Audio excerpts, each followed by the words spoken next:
Itsy bitsy spider went up the water spout. Down came the rain and washed the spider.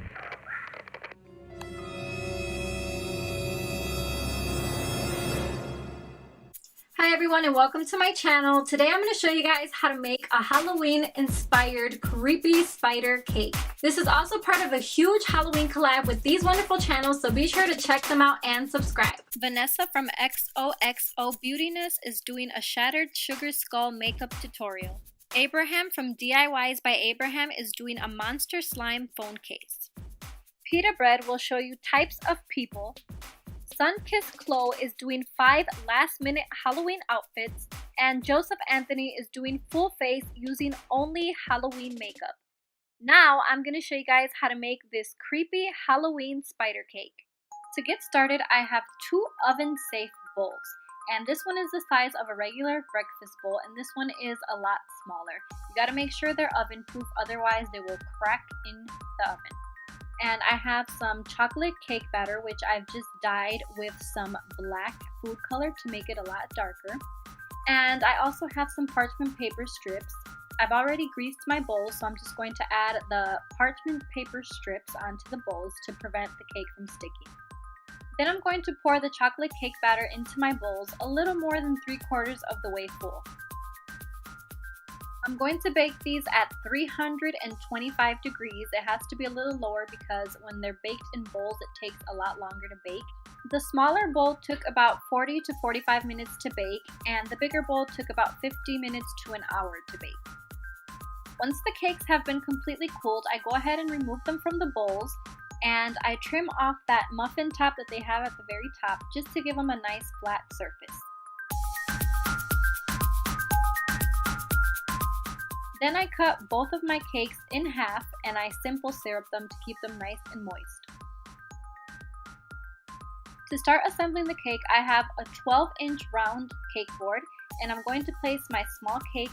I'm using a little bit of buttercream to help it stick, and I'm pushing it over to the side.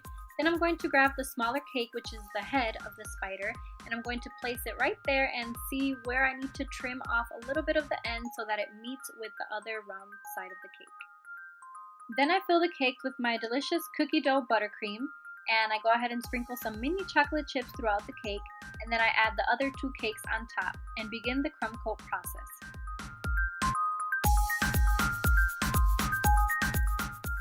Once I'm done with the first crumb coat, I refrigerate the cake, and then I go ahead and give it a second coat of buttercream and refrigerate it once again. Here I'm rolling out some black fondant, and I'm just going to roll this over the cake to cover it. Then I'm going to use my hands and a fondant smoother to help smooth the fondant around the cake. And I use my X-Acto knife to trim off the excess fondant around the bottom of the cake. Here I have a modeling tool, and it's just like a little pencil type tool. And what I'm going to do is just create little hair strands, little fine lines to make it look furry. And I'm just adding this effect all over the fondant to make it look like a furry spider.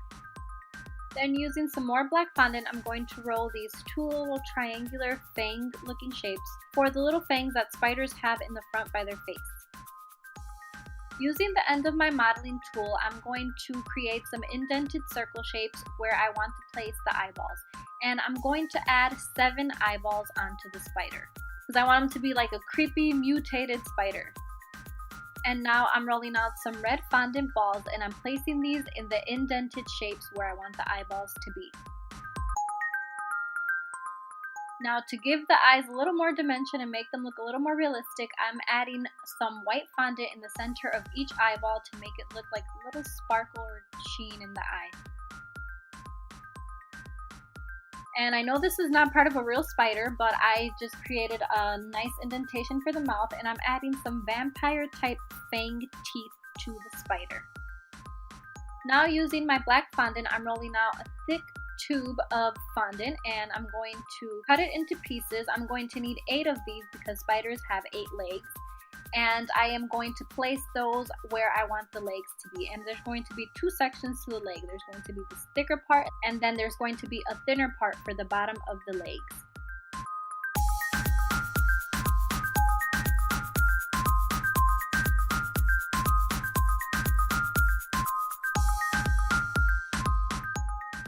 and I'm just going over with my modeling tool once again and just creating more lines to give it more texture.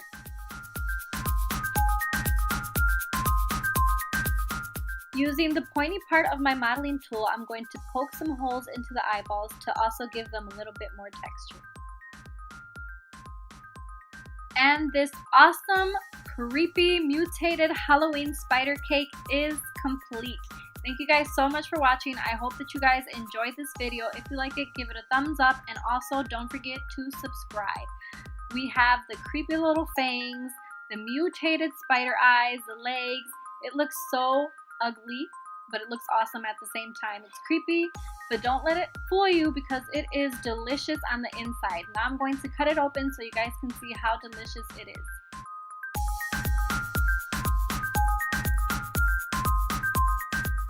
Thank you guys for watching. Don't forget to subscribe. Bye bye.